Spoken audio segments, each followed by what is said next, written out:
Hi, I'm Thomas. I'm the author of this book, Divdend Growth Investing.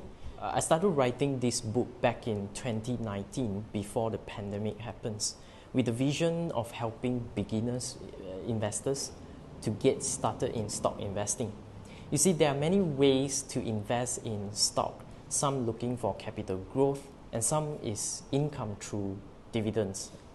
But many people, including myself, will go for growth investing when we first started stock in Malaysia market. I remember when I first started investing at the age of 23, value growth investing is what I first learned. Basically, it's a form of growth investing where you invest in growth companies that are priced reasonably. But then I realized three main problems in this approach. The first one is that I have to spend an extensive amount of time in doing research. When you have a full-time job, and these days 9 to 5 is really not 9 to 5. I know I worked more than that when I was an auditor. So I can only spend my time doing research during the weekend. And research is not easy. You have to spend a lot of time in reading and analyzing a lot of things. For example, the products of the companies.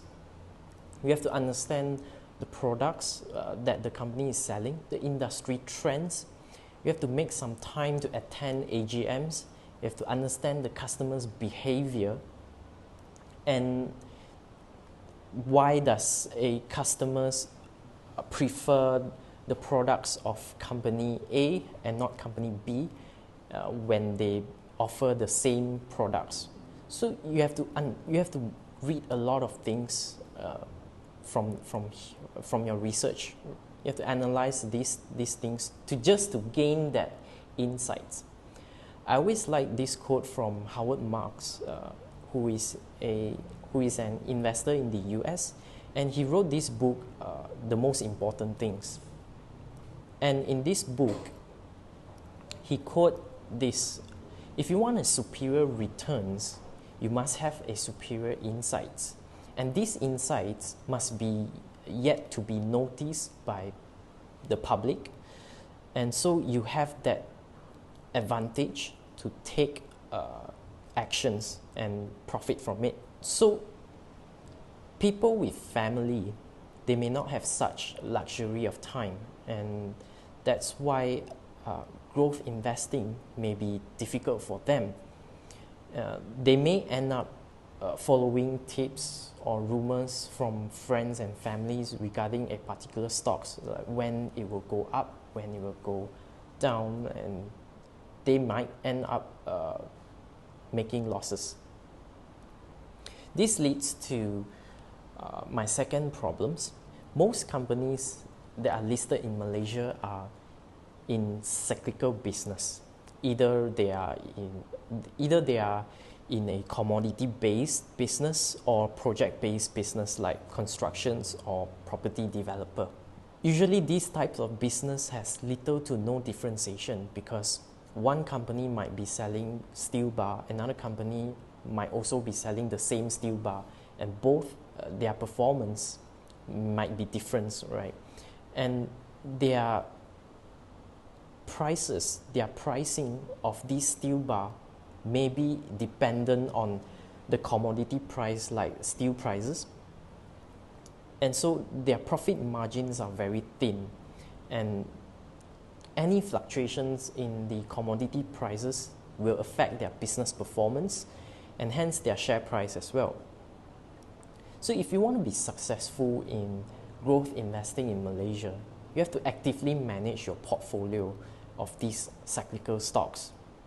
You have to keep track of the industry trends, like just now I mentioned the steel prices, the supply and demand of these steel bars, so that you know when is the right time to buy or sell these stocks.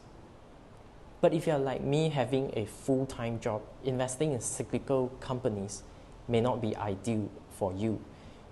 You might not even sleep well at night, knowing that you have a huge position on cyclical stocks and you don't have time to monitor it. So what can you invest in if cyclical stocks are not for you? There are about 900 plus listed companies in Malaysia. If most of the companies are cyclical, this means that you only have a handful of companies with good businesses to invest in. If you compare this against other markets like US or Hong Kong, our home market is actually pretty small. And so not much choices for growth investors to invest, to take on this growth investing approach. But one of the interesting characteristics that I noticed when researching for growth stocks is that some growth companies, if they are doing well, they pay a very consistent dividends as well. In a way, you can say that these are dividend growth stocks as well. And that's why I've come to the realization that dividend investing is the way to go because of these three problems. And for a companies to be able to pay dividends, they must have a track record of consistent profits, and they usually already have that particular market share to generate that kind of profit to pay dividend to its shareholders. And this is also the reason why I wrote this book to highlight the problems of capital growth investing, and why I think that dividend investing is the best strategy if you do not have the luxury of time to actively manage your portfolios.